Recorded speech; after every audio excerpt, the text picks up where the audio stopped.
να συνεχίσουμε με τους νέους μας μηχανικούς, το Δημήτρη τον Μιχαλόπουλο και τη Μαρία τη Βασάκου, είναι προσλήψεις του 2016, να μας πούν πώς βλέπουν και αυτοί. Τα περισσότερα παιδιά είναι με διδακτορικούς τίτλους και μεταπτυχιακούς.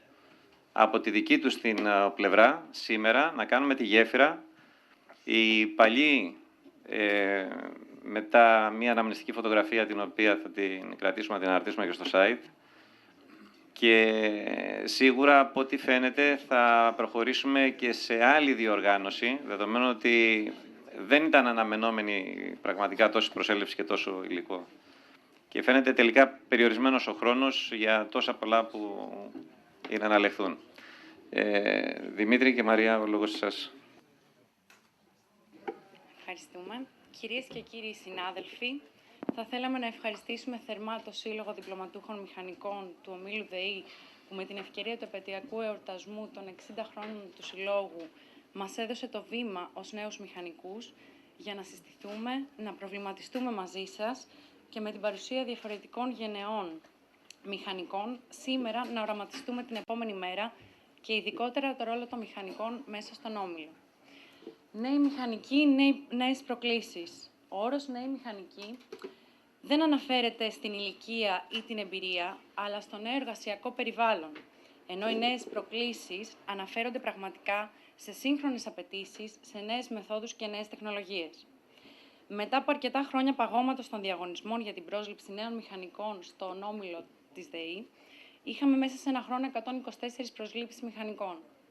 Συγκεκριμένα, προσελήφθησαν 80 νέοι μηχανικοί στον ΔΔΕ με την 3K του 14, 20 νέοι μηχανικοί στη ΔΕΗ ανανεώσιμες με την 5K του 14 και 24 μηχανικοί στη ΔΕΗ με την 1K του 15.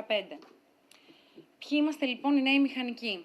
Ανήκουμε στο ηλικιακό γκρουπ των 30 με 40 ετών, νέοι γονείς επιτοπλίστων, με πολύχρονη προϋπηρεσία κυρίως στον ιδιωτικό τομέα, με άριστη κατάρτιση επιστημονική και τεχνική και πολλοί από εμάς και με εμπειρία και εξειδίκευση στο εξωτερικό. Ο νέος μηχανικός, εξοικειωμένος με τις νέες τεχνολογίες και τις επιταγές της σύγχρονης επαγγελματικής πραγματικότητας, έχει τη δυνατότητα γρήγορης προσαρμογής και ενσωμάτωσής τους στη λειτουργία της επιχείρησης. Συνεργάζεται άριστα και συμμετέχει στην αμφίδρομη μετάδοση των γνώσεων με τους συναδέλφους του. Επιθυμεί το πάντρεμα των νέων γνώσεων με την υπάρχουσα εμπειρία.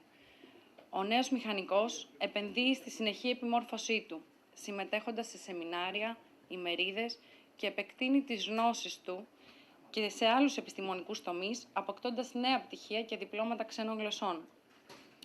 Όσον αφορά την εκπαίδευση και την κατάρτισή μας, η πλειοψηφία των μηχανικών είναι κάτοχοι μεταπτυχιακού και διδακτορικού τίτλου σπουδών και διαθέτει άριστη επιστημονική κατάρτιση στους τομείς που δραστηριοποιείται ο ομιλός μας. Σαν σύνολο, όλοι μας έχουμε εμπειρία από διάφορους τομείς της αγοράς. Είτε μιλάμε για τον ιδιωτικό τομέα, το ελεύθερο επάγγελμα, είτε για τον ακαδημαϊκό χώρο. Οι περισσότεροι δε από εμάς διαθέτουμε και ερευνητική εμπειρία.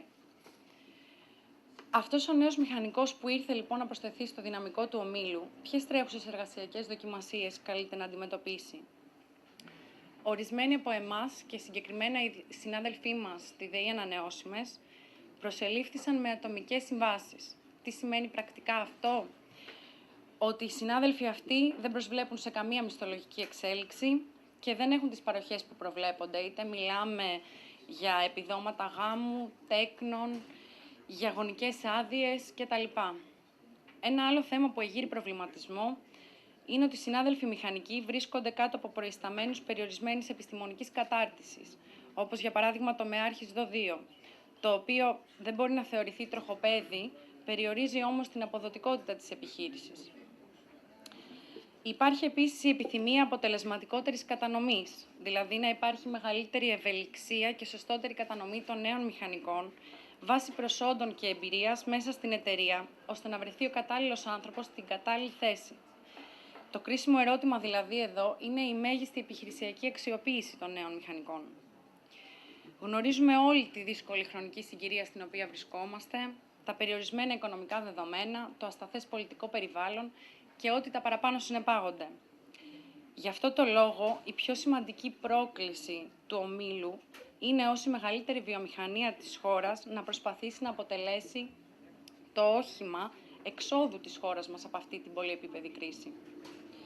Για να καταστεί δυνατή η επιτυχία των στόχων της επιχείρησης, μέσα στο λιγοστό χρόνο συμμετοχής μας σε αυτήν, αποτυπώνουμε κάποιους προβληματισμούς μας, όπως είναι η περιορισμένη χρήση νέων τεχνολογιών, για παράδειγμα συστήματα SCADA, έξυπνοι μετρητές, βιομηχανικός έλεγχος, παλαιάς τεχνολογίας, σταθμοί παραγωγής.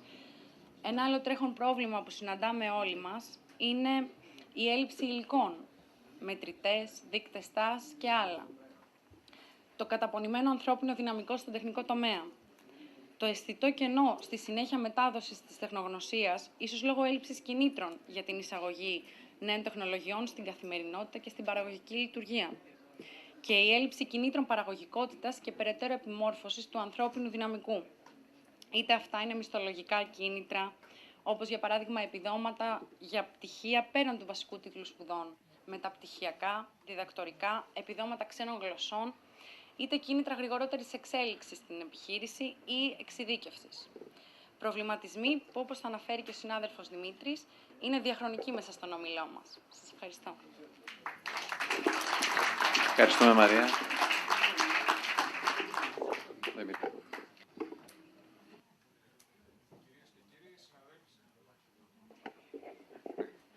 Κυρίες και κύριοι, συναδέλφες και συνάδελφοι, κοιτάζοντας όλοι τα αρχεία του Συλλόγου, τα οποία όλοι προμηθευτήκαμε μπαίνοντας σε αυτή την αίθουσα, βλέπουμε πως οι προβληματισμοί των σημερινών μηχανικών, όλων μας δηλαδή που βρισκόμαστε σε αυτή την αίθουσα, με τους πρώτους μηχανικούς της δεκαετίας του 50, βλέπουμε ότι υπάρχουν πάρα πολλές ομοιότητες, όπως είναι φυσικό να υπάρχουν και πάρα πολλές διαφορές. Γνωρίζουμε λοιπόν ότι η ΔΕΗ ιδρύθηκε το 1950 και αναπτύχθηκε με κεντρικό άξονα τους διπλωματούχους μηχανικούς. Οι διπλωματούχοι μηχανικοί είναι που πήραν στις πλάτες τους το έργο της ηλεκτροδότησης της χώρας και της μεταφοράς, παραγωγής και διανομής ηλεκτρικής ενέργειας, με πάρα πολλά προβλήματα. Αν αναλογιστούμε ότι η χώρα μας τότε μόλις είχε βγει από έναν εμφύλιο πόλεμο, πολύ αιματηρό, χωρίς υποδομές. Γνωρίζουμε επίσης ότι και τα σημερινά προβλήματα δεν είναι απλούστερα. Μιλάμε για το 2016 σήμερα ένα πολύ δυσμενές οικονομικό περιβάλλον, όπως όλοι γνωρίζουμε.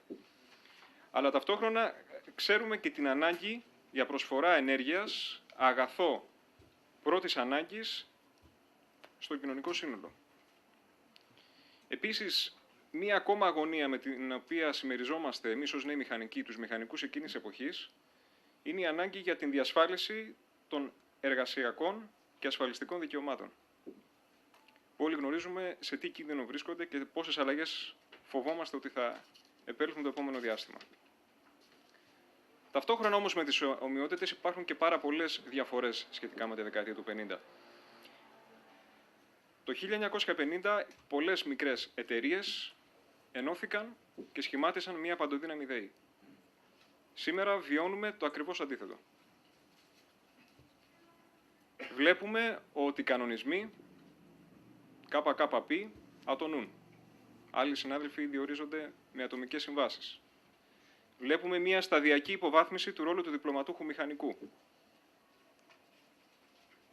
Επίσης, μέσα σε όλο αυτό το θέμα, οι επιστημονικές επιτροπές πλέον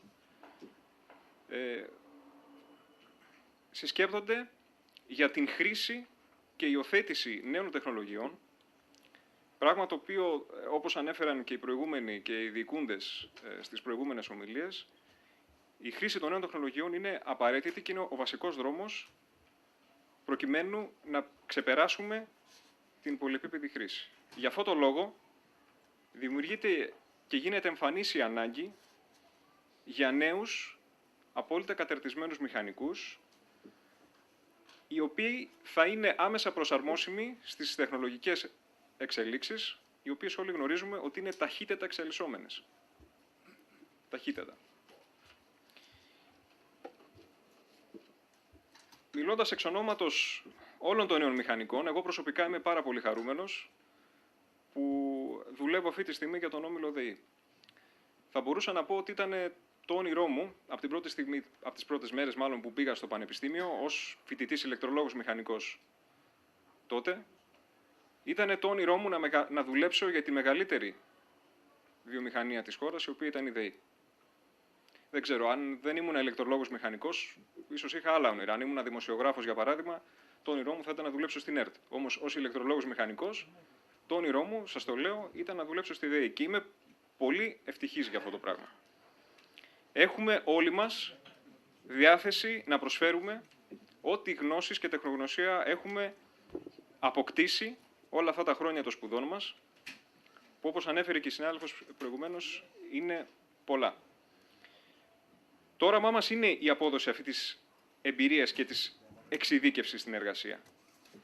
Η αμφίδρομη μετάδοση τεχνογνωσίας και γνώσεων με όλους εσάς τους παλιούς μηχανικούς.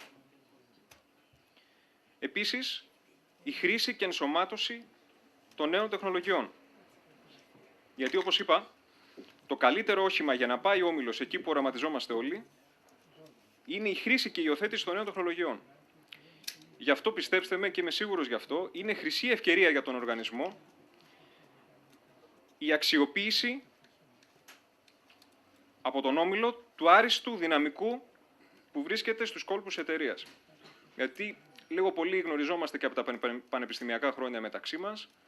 Όλοι οι συνάδελφοι που μπήκαμε αυτή τη στιγμή, πιστέψτε με, είναι ό,τι καλύτερο υπάρχει αυτή τη στιγμή στην ελληνική αγορά εργασίας. Και είναι μια χρυσή ευκαιρία για τον Όμιλο αυτό το πράγμα, η αξιοποίηση αυτών των μηχανικών.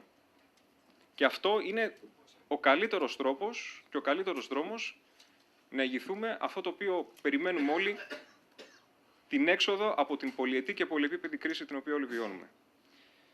Εγώ θα πω σε όλους εσάς, πολλοί από εσάς είστε προϊστάμενοι μας σε διάφορες υπηρεσίες και διευθύνσεις, να μην διστάσετε να μας δώσετε ευθύνες,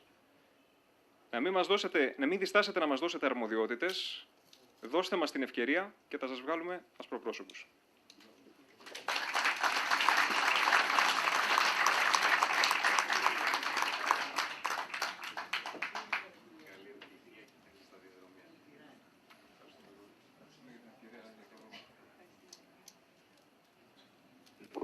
Ο Δημήτρης και η Μαρία είναι συνάδελφοι από τους 100 διπλωματούχους μηχανικούς που προσέλαβε ο ΔΕΔΙΕ το τελευταίο χρόνο και περίπου άλλους 100 η ΔΕΗ συνεχίζει και προσλαμβάνει αυτή τη στιγμή μαζί με τη ΔΕΗ ανανεώσιμες. Είναι λοιπόν ό,τι πιο φρέσκο υπάρχει στο Σύλλογο. Κατά το μεγαλύτερο ποσοστό έχουν γραφτεί από την πρώτη στιγμή σαν μέλη του Συλλόγου. Είναι ο αριθμός που σας ανέφερα προηγουμένως. Και έρχονται και από το ΔΕΣΜΙΕ συνεχώς συνάδελφοι οι οποίοι είχαν προσληφθεί το 2003 απευθείας στο ΔΕΣΜΙΕ, σνομπάραν το Σύλλογο και την Ομοσπονδία για τους δικούς τους συλλόγους, γιατί δεν γνωρίζανε ίσως την συλλογική εργασία που γίνεται και τη διαχρονικότητα της ιστορίας μέσα που έχει καταγραφεί. Αλλά το τελευταίο διάστημα πλέον που δεν υφίσταται και ο Σύλλογος του ΔΕΣΜΙΕ, έρχονται και αυτοί. Είναι το τελευταίο κομμάτι που έχει μείνει και ευελπιστούμε ότι σε σύντομο χρονικό διάστημα το 100% των διπλωματούχων μηχανικών θα είναι πλέον μέλη του Συλλόγου Διπλωματούχων Μηχανικών.